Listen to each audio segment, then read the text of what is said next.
آل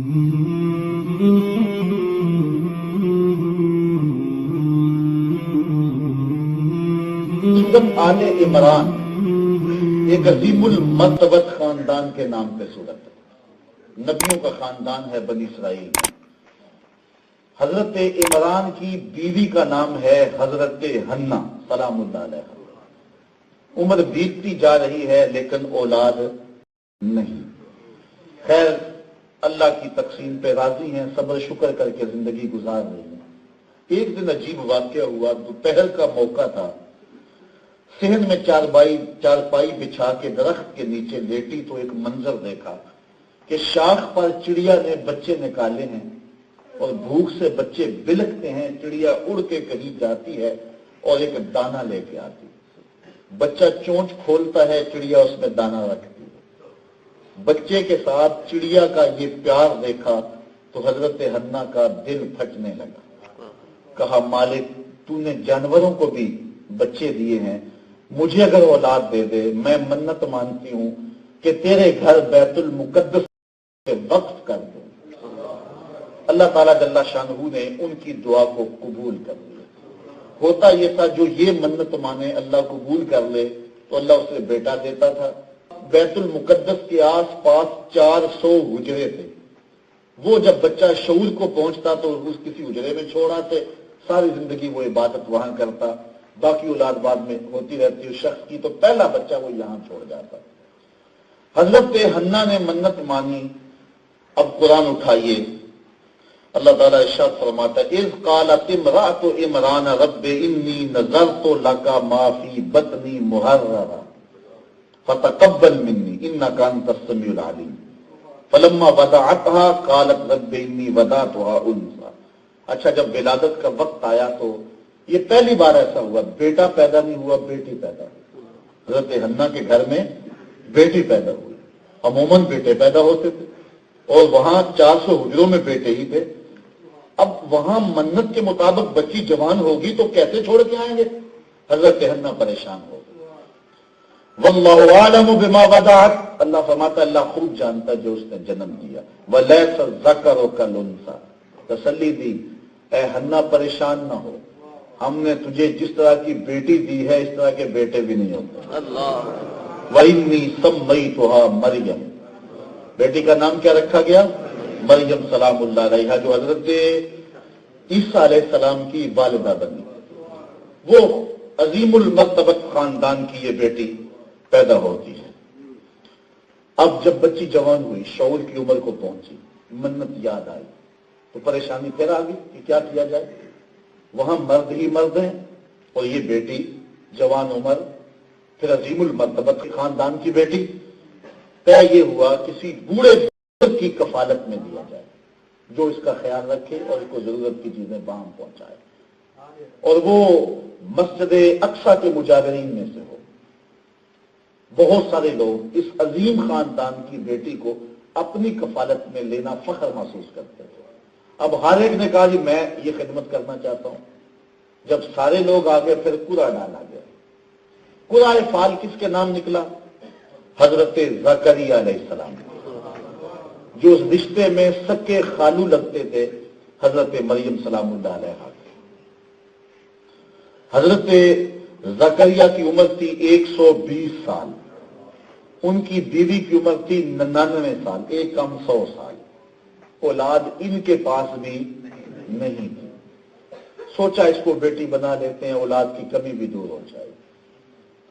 حضرت زکریا علیہ السلام نے ایک حجرہ مختص کیا حضرت مریم سلام اللہ علیہا کے لیے۔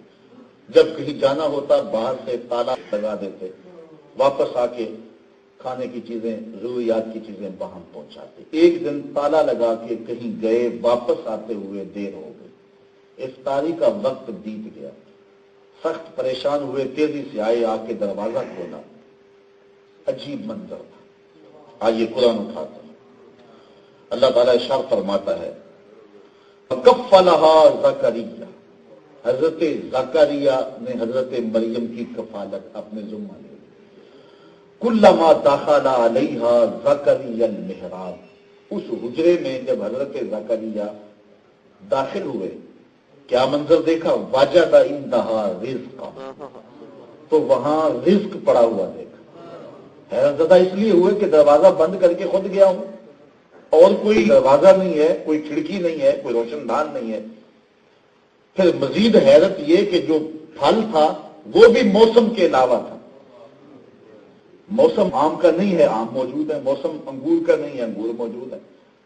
تو ایک حیرت تو یہ کہ پھل اندر کیسے آیا، اور دوسری حیرت یہ، حیرت پہ حیرت کہ یہ پھل بے موسم یہ کیسے آ گیا۔ بڑے حیران ہوئے، بے ساختہ حیرت میں پوچھا، قال یا مریم انا لک ھذا، اے مریم یہ پھل کہاں سے آیا؟ حیرت بنتی تھی، حیرت سے پوچھا۔ حضرت مریم نے بے ساختہ جواب دیا، قالت ھو من عند اللہ، کہا یہ میرے اللہ نے دیا، یہ میرے اللہ نے دیا ہے۔ ان اللہ یرزق من یشاء بغیر حساب، اور جس کو چاہتا ہے بغیر حساب کے دیتا ہے۔ بندے کہتے ہیں جھوٹی قسم نہ کھائیں تو سودا ہی نہیں بکتا، جھوٹ ہے، یہ بھی جھوٹ ہے، اس پہ بھی جھوٹ بول رہے ہو۔ ایسا نہیں ہے، جس کو چاہتا ہے بغیر حساب کے دیتا ہے، وہ پتھر کے اندر موجود کیڑے کو بھی دیتا ہے۔ روزی کا ذمہ اس نے دیا ہوا ہے، وہ رازق ہے، بندے کے پیدا ہونے سے پہلے بھی بندے کا رازق ہے۔ اللہ اکبر، اللہ نے مجھے رزق دیا، جس کو چاہتا ہے بغیر حساب کے دیتا ہے۔ آپ جانتے ہیں کہ حضرت زکریا کی عمر کتنی تھی؟ 120 سال، اور بیوی کی عمر، اولاد نہیں تھی، لیکن جب بے موسم پھل دیکھے نا، گو اب دعائیں کرنا بھی چھوڑ دی تھی اولاد کے لیے، لیکن حضرت زکریا کا دل بھی چوٹ کھا گیا۔ کہا مالک جب اپنی اس بندی کو بے موسم پھل دے سکتا ہے تو میری عمر کے شجر پہ اولاد آنے کا موسم بیت گیا ہے، تو مجھے بے موسمی اولاد نہیں دے سکتا؟ اب غور کیجئے، ہنالک دعا زکریا رب، حضرت زکریا وہی کھڑے ہو کے دعا مانگنے لگے۔ قال رب ہب لی من لدنک ذریۃ طیبہ، اے میرے رب مجھے اپنے پاس سے ستھری اولاد عطا کر۔ یہاں یہ بات بھی سمجھ آئی کہ جہاں رحمتوں کو اترتے ہوئے دیکھو وہاں دعا مانگو۔ حضرت مریم سلام اللہ علیہا ولیہ ہیں، نبی نہیں ہیں، اور حضرت زکریا نبی۔ بیت المقدس کے قرب میں حجرہ ہے، بیت المقدس پاس ہے، صخرہ قریب ہے، حضرت زکریا وہاں سے آ کے صخرہ کے قریب کھڑے ہو کے دعا نہیں مانگتے، بیت المقدس میں دعا نہیں مانگتے۔ قرآن کے لفظ ہے ہنالک، اسی جگہ پہ جہاں رحمتیں اترتی دیکھی تو حضرت زکریا نے فوراً وہی دعا مانگی۔ یہ نہ سوچا کہ میں نبی ہوں اور یہ ولیہ ہے اور یہاں کیوں مانگوں، دیکھنا یہ ہے رحمتیں کس کی اتر رہی ہیں۔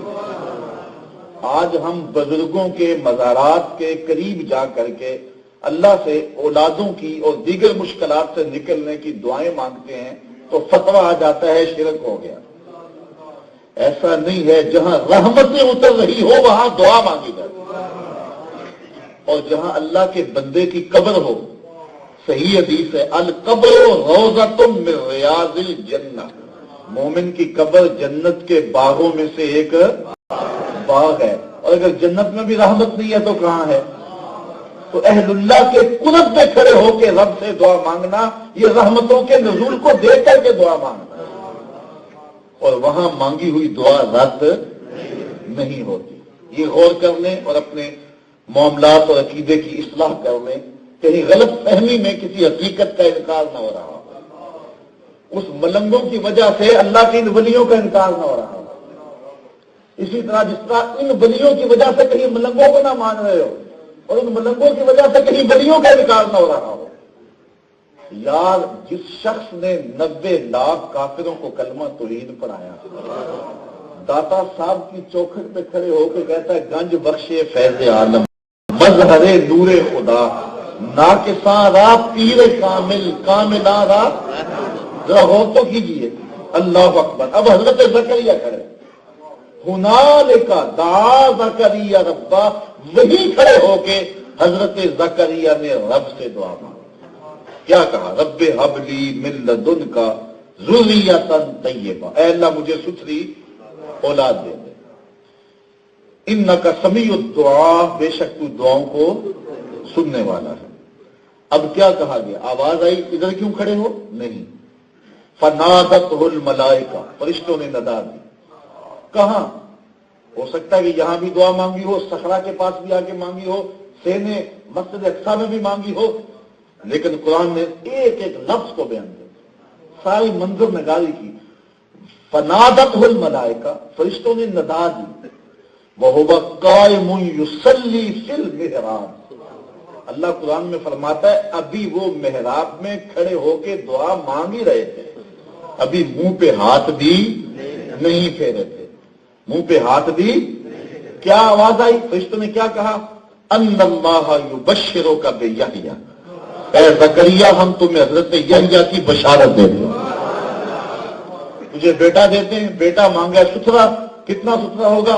مصدقا بکلمۃ من اللہ وسیدا وحصورا ونبیا من الصالحین، بیٹا نبی بھی ہوگا، بیٹا سید بھی ہوگا، بیٹا عورتوں سے الگ رہنے والا بھی ہوگا، کلمۃ اللہ بھی ہوگا۔